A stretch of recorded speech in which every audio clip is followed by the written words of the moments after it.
Hi, all. It's Vanessa Love. This is my channel about the mental health field and related topics. All right, so I wanted to go off because there's a lot to this, of course. I mean, I've had so much experience with things that I'm just like, oh my gosh.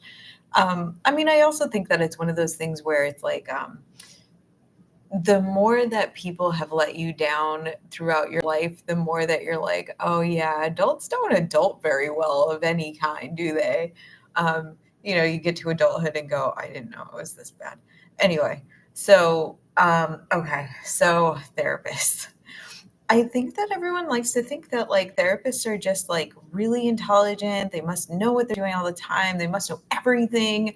And like we really don't. We know like theories of counseling and we have to do CEUs every year. So like it's yes, we're knowledgeable about some things, but they're like a client told me like 10 years ago what gaslighting was.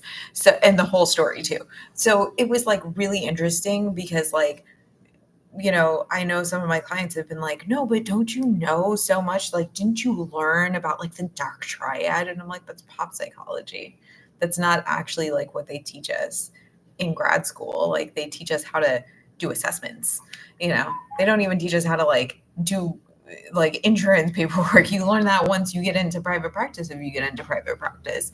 And so yeah, like I think that a lot of people think that like therapists should do better. And like, I mean, I judge other therapists. I'm like, if there's a therapist who believes in conspiracy theories and like is way out there like privately, like between other therapists, it's kind of like, oh my God, okay, yep, you got through college and still believe this. And so, and then there's like things that I find out about like, sometimes like the malpractice insurance companies will send out like, hey, so this happened, we just want to tell you like don't have dual relationships with people and don't assault people, because they will share a situation where someone lost their license because it was like they were touching little kids, and it's like, are you fucking kidding me? Like, how the hell did you get this far in your fucking career to be like, that sounds like a great idea. Let's go with that. Like, ew, God, ew, no, ew, no. Like, like, so, like, I really think that we have to stop thinking of education as someone, like, until someone proves that they're smart, like, people aren't smart, Like, you just have to assume. And so, like, I'll hear these things like, didn't a therapist know better? And it's like, honestly, no, no.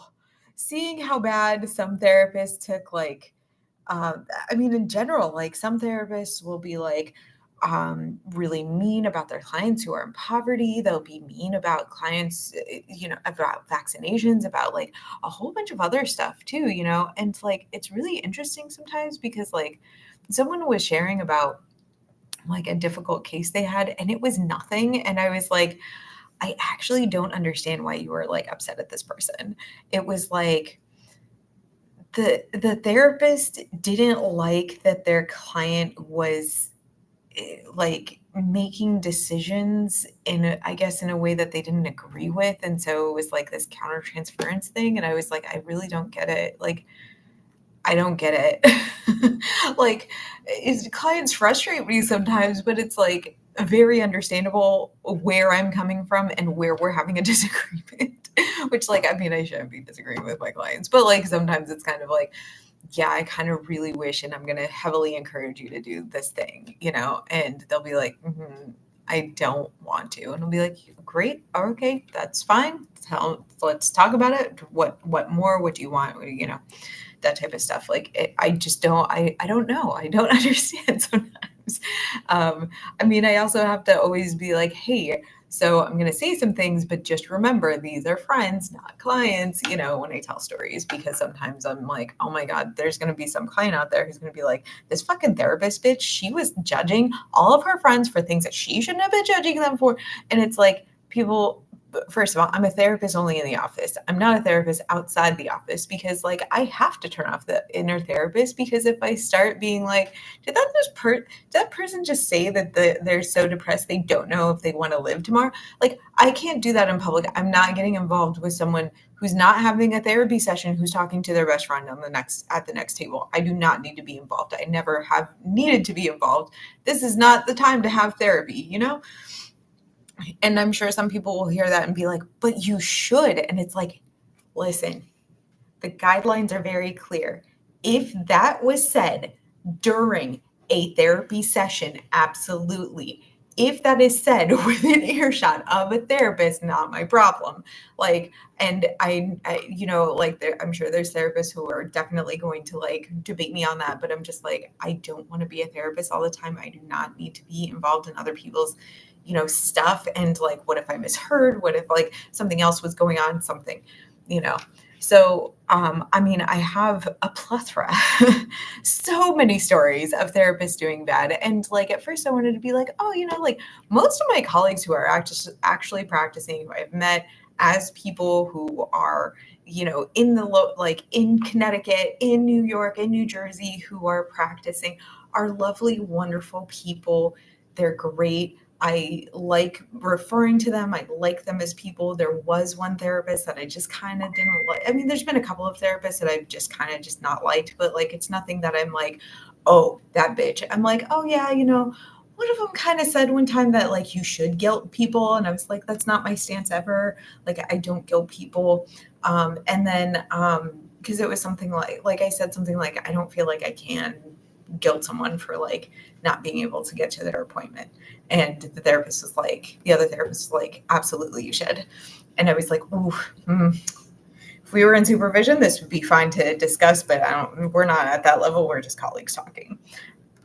And then the other one, it's totally on both of us.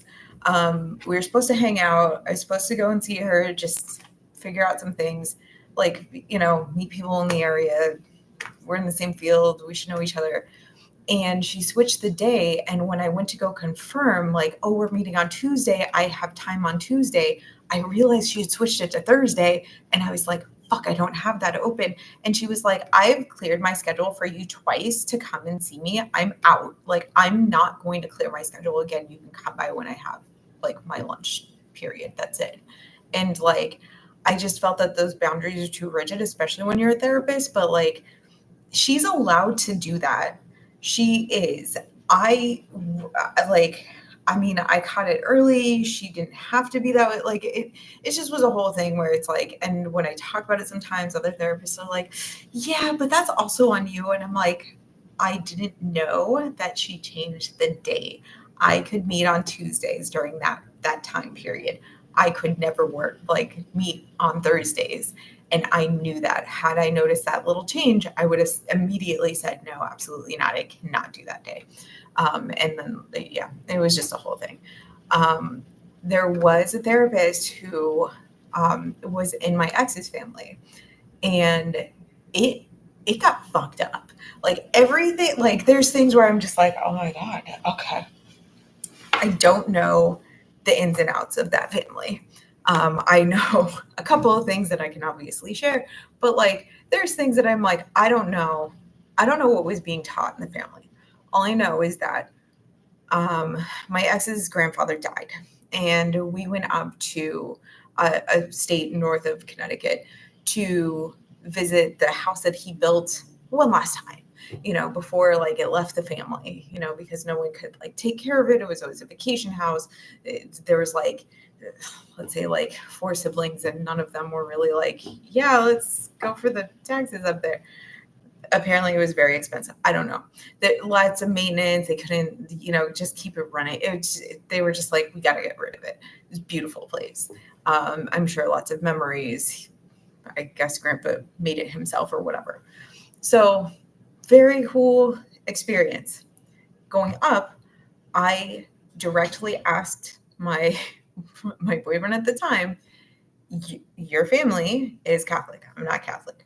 I was a full-grown adult at this point. Like, I wish a lot of things were different. But he was like maybe a year or two younger than me. I don't know why he hadn't gotten the adult gene yet at that point. But he didn't have it with his family. He just wasn't like, this is what they've usually done. I should respect that. I should know that. I should act accordingly. He just didn't know. He was like, your family's Catholic. We're not married. Are you sure that they're okay with us, like, coming up together? If there is an issue, we don't have to stay. And so he was like, no, that should be fine. And so that will come back later. The other thing was that, so we were there. I know that his aunt was a like therapist somewhere. I don't even remember if I knew her name. I'm like, oops, just like called her aunt though. So I'm sure it was like a basic white name, like Mary, Sarah. No, I think his mom was Mary. So it's like, it was probably like Sarah or one of the other multiple, Nicole, any other biblical names I'm sure there's in there, and so like, I remember the like 10 or 11-year-old daughter showing like the aunt a plate and being like, I'm very satisfied with how much I've eaten. That was weird to me. Like, that gave like, are you trying, like, what happened here? Like, it just, what? And so like, I have no idea. Like, I was just like, that's weird. And then like, I know that there wasn't anything about like eat all what's on your plate, but I think there was probably like take 2 more bites or something, or show me that you can complete 50% of your plate. Things like that I was like, that's super weird. And I don't get it. And like now I do, because it's been a while. It's been like over like 7 or 8 years. So I'm like, oh, okay, no. There must have been some food stuff going on. Like, some like, it's not new. There's a diagnosis like about like just food aversity, like where the people just don't end up wanting like food. Like they're like, ew, texture, ew, God, like it's restrictive eating because there's like food aversion. So like maybe it was something like with that. I don't know, but it was so bizarre. And like, I just was like, I don't, like, what is this? So it ends up that his family was did think that it was a very big problem that we held hands at the dinner table, and that I think I kissed him on the cheek at the dinner table, and that we chose to share a room. Like, again, we had the whole weekend. They did not say anything to me. The aunt, the uncle, no, like even like the boyfriend's sister didn't say anything the entire weekend about how like they were very offended by this. And it was like, had anyone brought my boyfriend aside, brought me aside and said, hey, you know how like, like let's say they're talking to him, how your mom is, like she's very Catholic, whatever, like like you don't have people spend the night, like, when you were living at your mom's house, we have the same rules. That could have been easily conveyed. Like he had been, the inside the Catholic house, a good Catholic boy. So like there was nothing that like he couldn't follow had it been like expressed to him. And like it was just such a weird, like, okay, I understand that maybe you don't feel comfortable with like a full, like with maybe your nephew as a full grown adult, but like your nephew has been a full grown adult for at least like 10 years now. You should be able to talk to him. Like, what the actual fuck, but can't expect people to do better. This kind of comes about because I was watching a Courtney Love documentary, and I guess her mom was a therapist, and her mom as a therapist totally fucking abandoned her. And I was like, oh my God. But like, there is so much to that I'm like, okay, life before HIPAA was scattered and messed up in the therapy world. And like, I'm kind of not surprised that like the this therapist mother just like dropped her off somewhere, like I think it was even in another country. It was like one of those podcast situations where I'm like, I'm listening, but I'm not watching. And so like someone was like, who does that? Who does that? Just drop as a therapist, who does that? And I'm like, I mean, I think your first problem there is asking what therapist does that. She did. And like there was a whole like back and forth about that, but like it was really interesting because I'm like, well, yeah, we shouldn't put, even if we think that education means that people are more educated, some people are not smart. Like they're just not. And like, I mean, there's so many things that I'm like, and I'm a good speller and I do all of these other things, but like, I know people who graduated from grad school who like, I would assume you must know how to write and spell correctly because you went all the way through grad school. They don't. No. That was actually one of my close friends and coworkers at the psych hospital. She did not know how to spell. It's fine, whatever. Like they're just check boxes, but like, once you get used to writing notes, you write the notes, it doesn't matter. But like, that's something that like, we expect educated people to be educated and to make smarter decisions. And that's just not true. I think we have to have a different measurement. I also kind of wish that the doctors who have like fun on the weekends and do drugs wouldn't do drugs outside of like, their personal circle, because I don't know how many fucking people I've heard before where it's like, well, I know someone who does blah, blah, blah, blah, and they're a doctor and like, name very excessive, drugs, so all the things.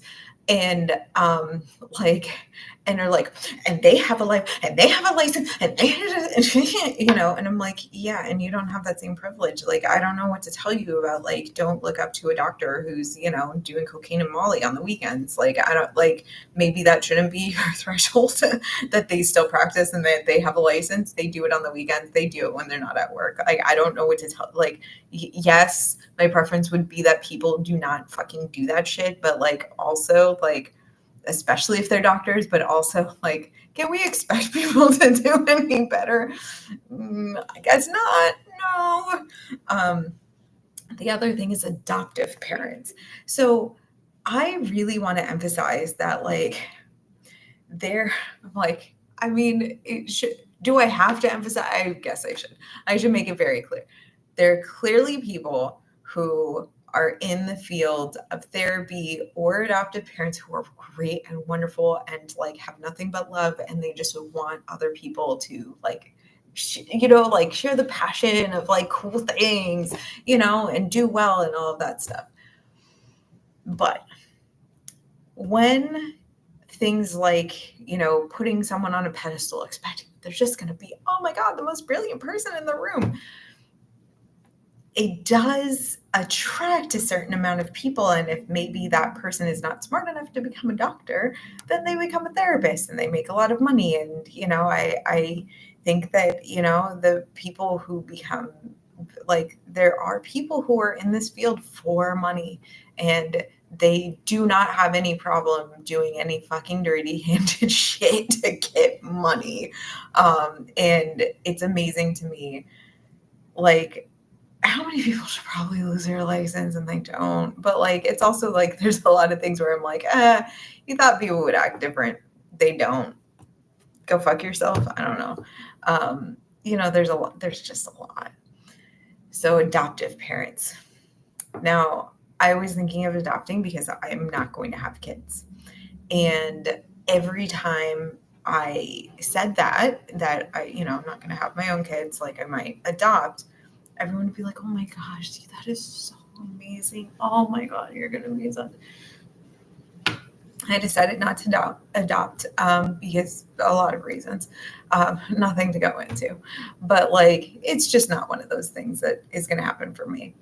And but I know that feeling of like someone coming up to me and be like, oh my gosh, that is so amazing, and like, I mean, they're they're people from the community, they're rooting for me, but like, and like, but I know that there are a certain amount of people who are doing who are adopting because they want that feeling all the time, and some of them are abusive.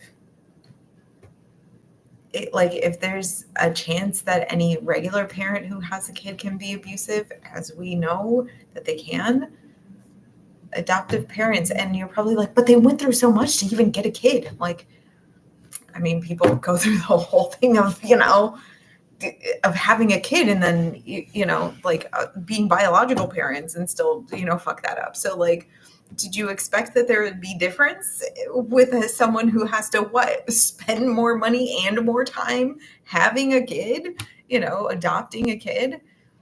No. And there's been a lot of cases of this. There's been so many cases of this, of absolute shit parents having kids, having adoptive kids, having foster kids, whenever someone is like, oh, but they adopted someone. I'm like, I mean, Mia Farrow did too. And Moses, one of her adopted kids, thinks that her bullying and her abuse led to the death, to the self-inflicted death of his, I believe it was his blind sister. I know that there was a disability there, and I think it's blind because I don't think that she was deaf. We got to stop putting people on pedestals, and like, it is really hard to explain to other people, yes, I know that you think that this person is amazing and they could do no wrong. That's the exact person you should be looking to, and yes, I do know plenty of very, like, my friends, very involved, wonderful parents who like are loving and giving and can like afford such a wonderful life, and their kids are amazing. I love their kids and their little faces. But I specialize in people who have been through the foster care system and who have been adopted, and especially their issues as they grow older, their birth trauma, their trauma with like trying to connect to a community, because that's one of the bigger issues. And a whole bunch of other stuff. And like we look at families and we're like, oh, look how great they are. Sometimes those people have really no idea like what they're doing, or their frustration, or how much they feel entitled to a child's body, a child's choices, even as that child becomes an adult. It is heartbreaking because, like, you hear these stories, right? There was the story, it was a while ago, and I think it was foster kids that like the foster kids weren't eating, they weren't getting any food, and like, I don't know what the fuck that keeps happening. Like, I swear I've heard more than one story of like a foster kid just not having food. And then this was the one in California where where the foster parents drove off the cliff and like killed the kids. Like, it was so disgusting. It's just one of those things where it's like, see, we put way too much trust in people who like, we really need to check up. I think have a system of checks, but like the terrible thing is that we can't do that. It has to be the agency who bartered the adoption, sold the kid to the family. Like, Jesus, sorry. Like, sometimes I do think that adoption, especially when there starts being abuse, is like human trafficking. It's terrible, but it's just one of those things where I'm like, yeah, I mean, technically they were bought. That's terrible. Yeah. But like, it might be up to the organizations to keep track and to check in with the kids and everything without consequence, of like how they're doing with their families, because like, God, there are so many people who are suffering, and it's absolutely awful. And like, it's really tough. It's really tough. And like, and again, it's really tough to convince the everyday person, like, believe me, there are parents who are even adoptive parents who shouldn't be parents. And it's sad, because those parents still considered great, still considered wonderful. And it's kind of one of those things where I'm like, I'm not sure if internally they have that conflict of like, I am receiving praise for something that I really don't deserve. They probably are like basking in the fucking glory, but like, I hope that you understand that the type of people who might be greedy therapists or who are, abusive adoptive parents are probably the toxic, maybe even narcissistic people. They might have borderline, they might have other things going on with them.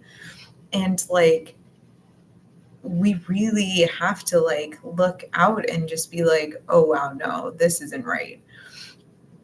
There's a lot that goes on that like, I just don't think that people like when they hear something and they've heard it over and over again and it's always been, oh, that's amazing, oh, that's wonderful, oh, that's amazing, oh, that's wonderful, then, but like, it's not always.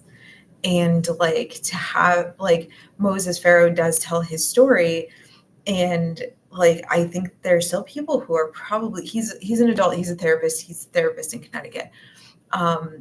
I think there's still people who are probably mad at him for not being on his adoptive kid, like sister's side, when she came out and said that there was other abuse happening, that he was like, that just didn't happen the way that you think that it might have. Like, there was some abuse, but there wasn't abuse. And then he was saying that maybe there was like coaching by Mia Farrow. It's a whole thing. Oh my God, it's a whole thing. It's family against family, really. And it's sad because it's like, I do truly believe that there was a lot of abuses in that house. I don't know which ones are true. And it's not up for me to decide. I mean, I guess the regular public can too, but it's just one of those things where it's like, okay, yeah. And yeah, it's very tough, but I do believe that he went through a lot, and that I mean, there's just so much with him. I know that people have gotten mad at me for being like, the foster care does need to have some like different rules and laws and regulations. I don't know them well enough. Like, I know some of them well enough to be like, hey, so this is a huge issue, and I can bring one up too. I will bring one up, but like, you have to, like, if you're interested in this as a subject, as like something that you really want things to change in, you probably do have to go to kind of the state and get like the laws, or maybe like talk to, some of the people within I'm like, every state has like a different one. So it's like, whatever, children and family, children advocates, children, because here's DCF, but I think in New York it's ACF. So yeah, kind of figure out what like processes are, what laws are, what things are going on. So, to kind of like figure out if there's anything that, needs to really be changed within the system. And like, I always feel like for every law, there's another law that's like, there's another unintended consequence. That's like, oof, okay. All right. So, I think that fortunately or unfortunately, we are one of the, we are a place that does have DCF. I mean, we do have like adoption agencies and stuff, but I don't like, correct me if I'm wrong, I don't think we have orphanages, right? Like, we don't have like just straight orphanages. Other countries just have orphanages, and they're ran by religious organizations. So interesting, lots of stuff going on with that, obviously. And some countries don't care about their kids. Just take that. Just take a moment for that. Some countries don't care about their kids. They don't care about their education. They don't care about the nutrition. They don't care about like parenting or the abuse or any of the other things, the trafficking, the grooming, the predatory practice. None of it. They don't care. Okay? Take that in. Take that in. It's okay. It's a lot. We have a system that's not perfect, but we do have a system. So, Connecticut has been weird as of late, as far as like laws with foster kids. So, I did know someone who was in a situation where they were kind of back and forth about their foster kid. They'd always fostered, they really enjoyed it, but like there was something a little bit more tough about this, like this particular child. And then this particular child was growing older, and there were more and more and more and more and more and more issues, and issues that the parent hadn't really seen before in their like foster kids, like after many, many years of fostering, kids.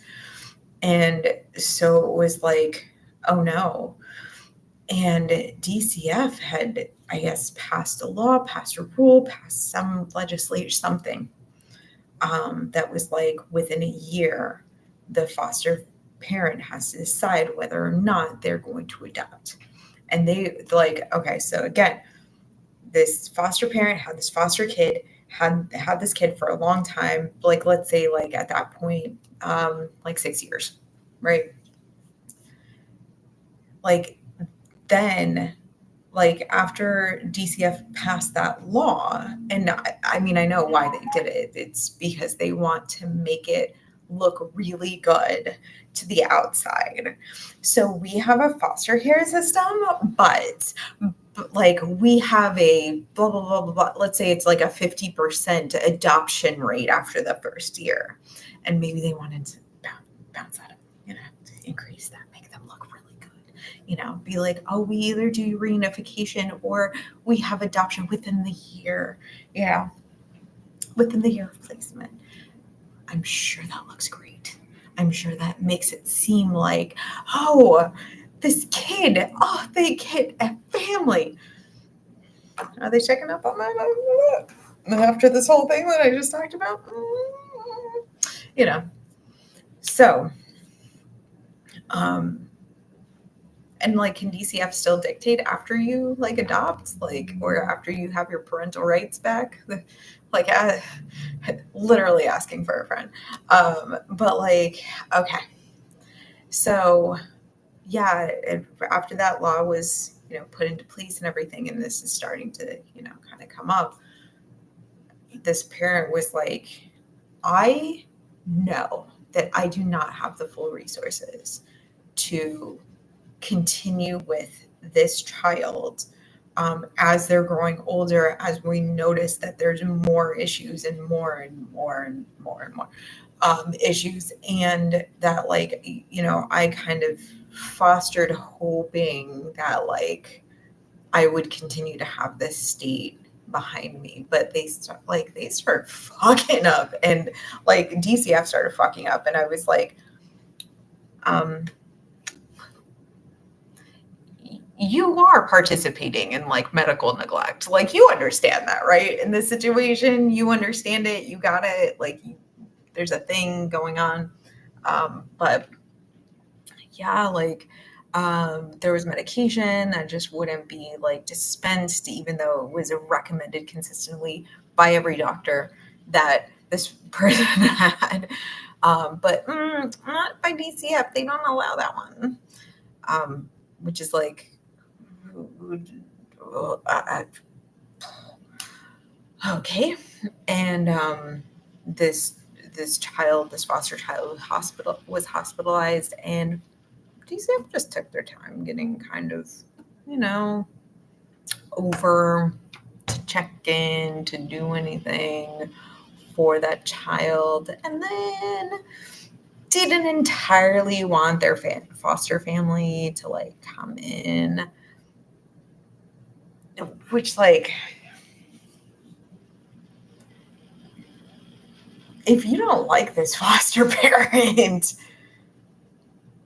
is there a reason y'all have to work together? Like, at some point, do you just make the decision either to not work, like the DCF worker and the foster parent don't work well together, or like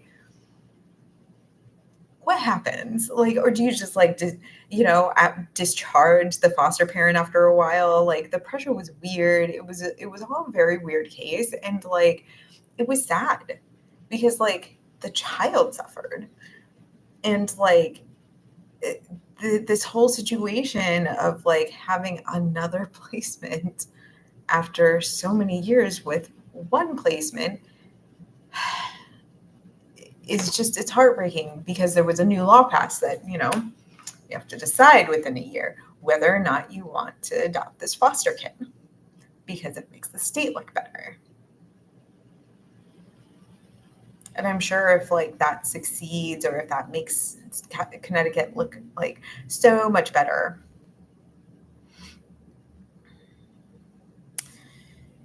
that other states will probably follow along and be like, we don't have to spend as much money on foster kids because they're going to be adopted. We can like take that money and do something else with it, build more roads, do more railroad projects, that cost trillions of dollars. We can do more.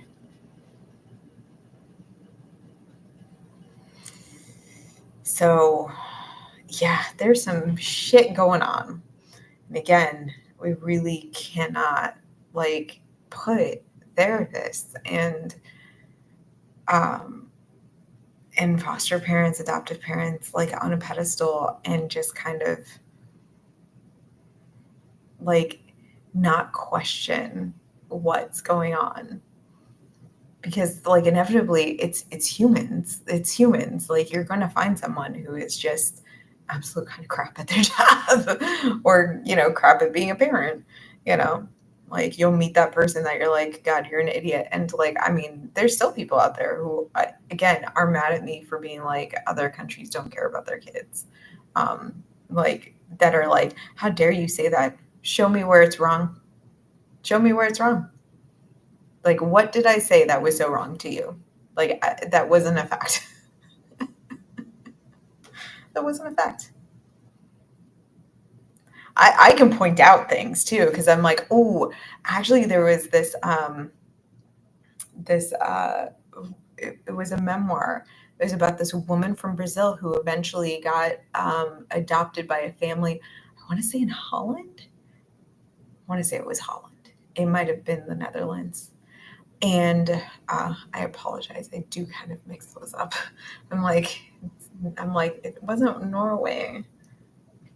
It wasn't Sweden. Maybe it was Sweden. Oh shit. Yeah. All like those ones in that kind of tight corner. I have no idea. I'm sorry. Anyway. So I think it's called like Always Walking, or Walking as Fast as I Can, or like Keep Walking, one of those. And so this woman was raised in Brazil.